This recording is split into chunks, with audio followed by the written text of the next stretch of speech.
Dabhoi Gulshan Medina trust દ્વારા મદ્રસાના તેજસ્વી વિદ્યાર્થીઓનો ઇનામ વિતરણ સમારોહ યોજાયો। ડભોઈના કાજીવાડ વિસ્તારમાં ગુલશન મદીના ટ્રસ્ટ સંચાલિત શૈક્ષણિક સંસ્થાઓ દ્વારા આજે એક ભવ્ય કાર્યક્રમનું આયોજન કરવામાં આવ્યું હતું।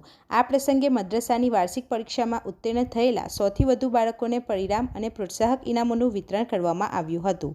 શૈક્ષણિક પ્રગતિના 2 વર્ષ કે ગુલશન મદીના એરેબિક એકેડેમીની શરૂઆત 1 જૂન 2024ના રોજ કરવામાં આવી હતી। આજે વર્ષ 2026માં આ સંસ્થાએ સફળતાપૂર્વક 2 વર્ષ પૂર્ણ કર્યા છે। અત્યંત ટૂંકા ગાળામાં સંસ્થાએ શૈક્ષણિક ક્ષેત્રે નોંધપાત્ર પ્રગતિ કરી છે અને આજે અહીં 100થી વધુ બાળકો દીની અને દુનિયાવી શિક્ષણ મેળવી રહ્યા છે।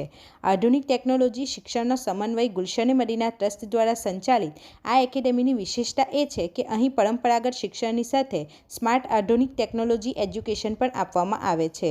સંસ્થામાં મુખ્યત્વે નીચે મુજબના વર્ગો ચલાવવામાં આવે છે: નાઝરા ક્લાસ, હાફિઝ ક્લાસ, આલિમ ક્લાસ। મહાનુભાવોની ઉપસ્થિતિ। આ ઇનામ વિતરણ પ્રસંગે સંસ્થાના મુતવલ્લી જનાબ શબ્બીરભાઈ શેખ અને નાઝીમે આલા મૌલાના ગુલામ યાસીન અશરફી, અન્ય મૌલાના અને બાળકો અને વાલીઓ ખાસ ઉપસ્થિત રહ્યા હતા। જણાવ્યું હતું કે મૌલાના યાસીન અશરફી, અલ્હમ્દુલિલ્લાહ 2 વર્ષના ટૂંકા ગાળામાં અમે બાળકોને દીની શિક્ષણની સાથે આધુનિક ટેકનોલોજીથી સજ્જ કરવામાં સફળ રહ્યા છીએ। કાર્યક્રમના અંતે તમામ સફળ વિદ્યાર્થીઓને પ્રમાણપત્રો અને ભેટ આપી પ્રોત્સાહિત કરવામાં આવ્યા હતા, જેનાથી બાળકો અને વાલીઓમાં ભારે ઉત્સાહ જોવા મળ્યો હતો। રિપોર્ટર ફજલ રજાક ખત્રી સાથે ગુજરાત અદ્ભુત ન્યૂઝ ગુજરાતી।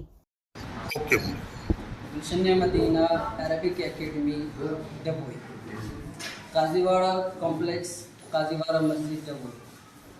माशाल्लाह ये मस्जिद का जो कॉम्प्लेक्स है इसमें इस वक्त चल रहा है 1 जून 2024 से ये शुरू हुआ। आज 3/5/2026 से इसको 2 साल हुए। माशाल्लाह पिछले साल भी इम्तिहान और रिज़ल्ट रहा और पिछले साल बड़ा जलसा हुआ जिसमें बड़े इनामात दिए गए। हुजूर सैयद हमजा मियां अशरफी तशरीफ़ लाए।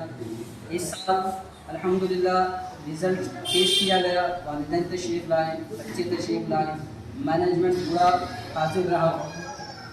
यहाँ बच्चों ने अपने क्लास में, क्योंकि हिफ्ज़ क्लास है, आलिम क्लास अव्वल हैं, 2 हैं, फिर अम्मा पारा के क्लास है, मदनी साहब अव्वल हैं, 2 हैं। 6 क्लास के फर्स्ट, सेकंड और थर्ड नंबर वालों को मैनेजमेंट के हाथों से, अपने असातिज़ा के हाथों से, बाकी मुबारक हस्तियों के हाथों से इनामात पेश किए गए।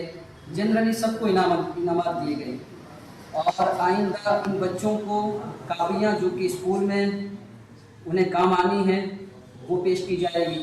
तो इदारा पूरी तरह से दुनियावी और दीनी एजुकेशन की तरफ माइल है।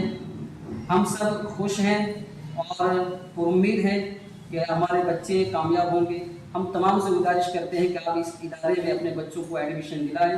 इंशाअल्लाह ताला इसका अगला प्लानिंग आलिमा क्लास का भी है और इसके अलावा भी दुनियावी एजुकेशन का है। मैं तमाम आवाम से, तमाम अपने मुसलमान से गुजारिश करूँगा कि अपने बच्चों को इदारे में एडमिशन दिलाएं और अपने बच्चों को कामयाब बनाने की कोशिश करें। हम तमाम का शुक्र अदा करते हैं, ख़ास तौर से पेरेंट्स का। अस्सलाम वालेकुम वरहमतुल्लाह। अपनी आसपास बनती घटनाना समाचार જોવા માટે ગુજરાત અદ્ભુત ન્યૂઝ ગુજરાતીને લાઈક કરો।